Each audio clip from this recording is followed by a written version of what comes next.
বিসমিল্লাহির রহমানির রহিম। বাংলাদেশের জাতীয় কবি কাজী নজরুল ইসলামের ১২৭তম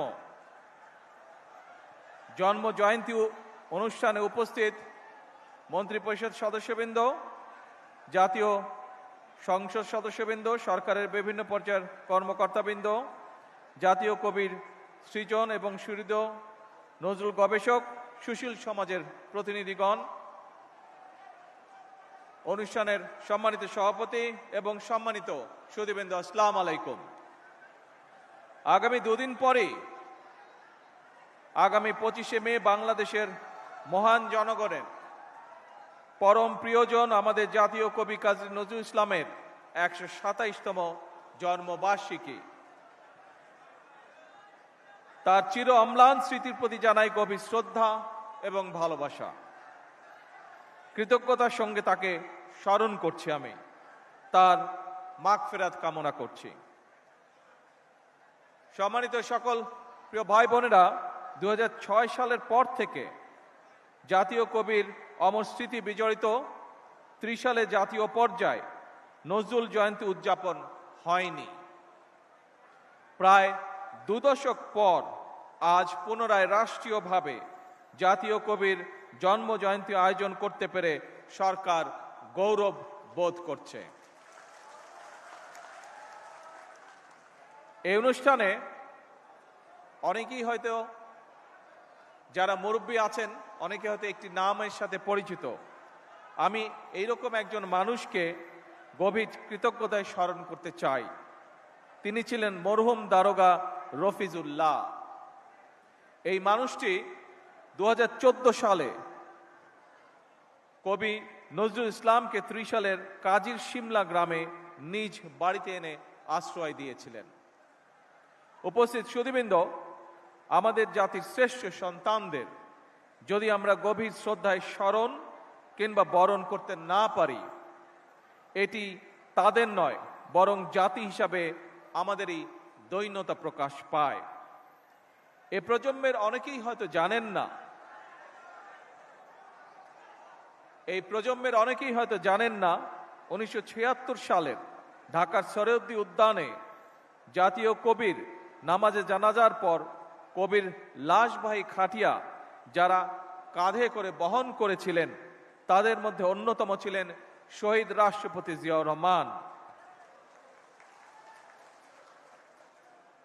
১৯৭৯ সালের ২৫শে মে জাতীয় কবির জন্ম জয়ন্তী উপলক্ষে ঢাকার ফার্মগেট থেকে ঢাকা বিশ্ববিদ্যালয় কবির মাজার পর্যন্ত অনুষ্ঠিত একটি র্যালিতেও অংশ নিয়েছিলেন শহীদ রাষ্ট্রপতি জিয়াউর রহমান। প্রিয় উপস্থিতিবৃন্দ, ত্রিশালে জাতীয় কাজী নজরুল ইসলাম বিশ্ববিদ্যালয় প্রতিষ্ঠা করেছিলেন দেশনেত্রী বেগম খালেদা জিয়া। এভাবে জাতির কবির প্রতি সর্বোচ্চ শ্রদ্ধা এবং সম্মান প্রদর্শনের মাধ্যমে প্রমাণিত হয়েছে, কাউকে সম্মান জানালে নিজের সম্মান নষ্ট হয় না, বরং বিনয় মানুষকে মহিমান্বিত করে।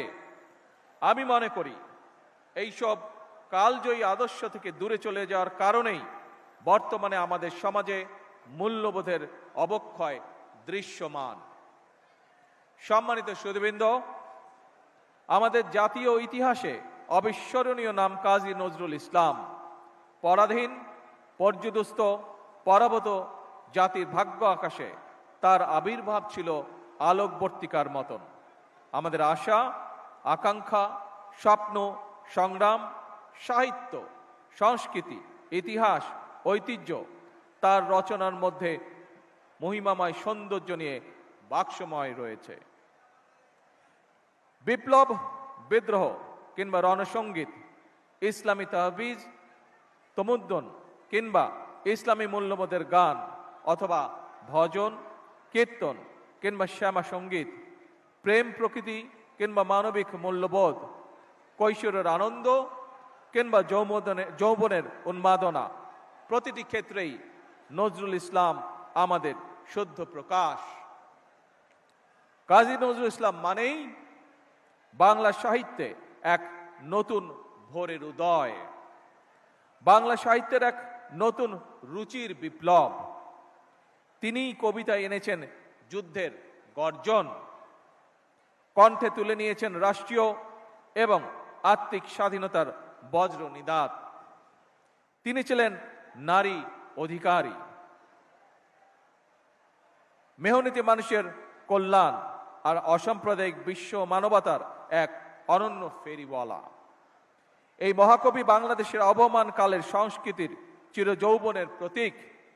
আমাদের হৃদয় জাগরুক হয়ে আছেন, ইনশাল্লাহ থাকবেন।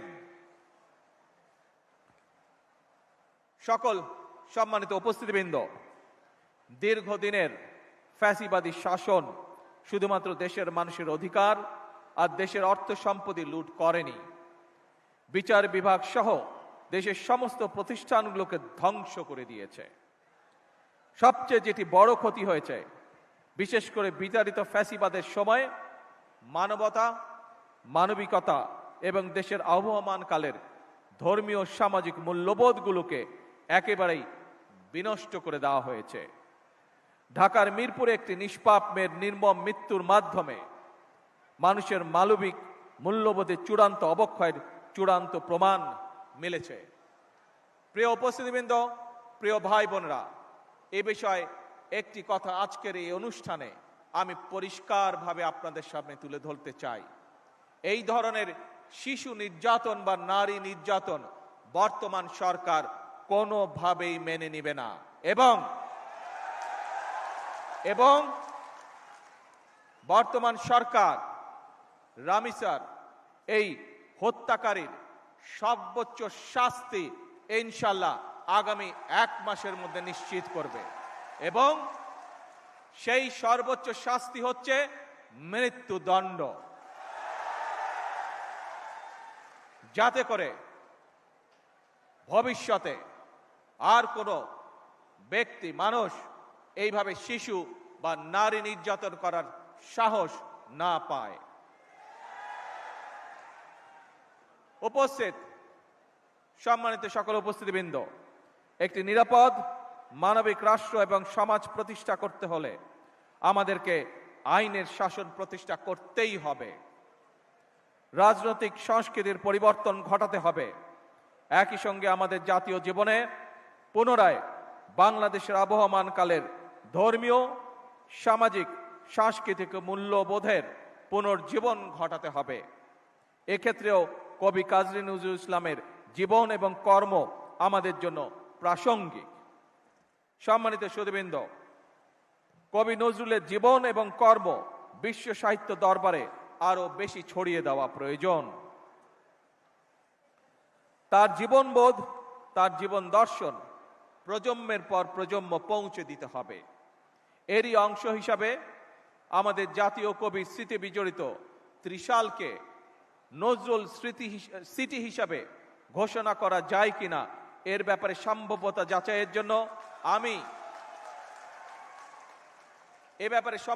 যাচাইয়ের জন্য আমি সংস্কৃতি মন্ত্রণালয় এবং পর্যটন বিভাগের প্রতি আহ্বান জানাবো।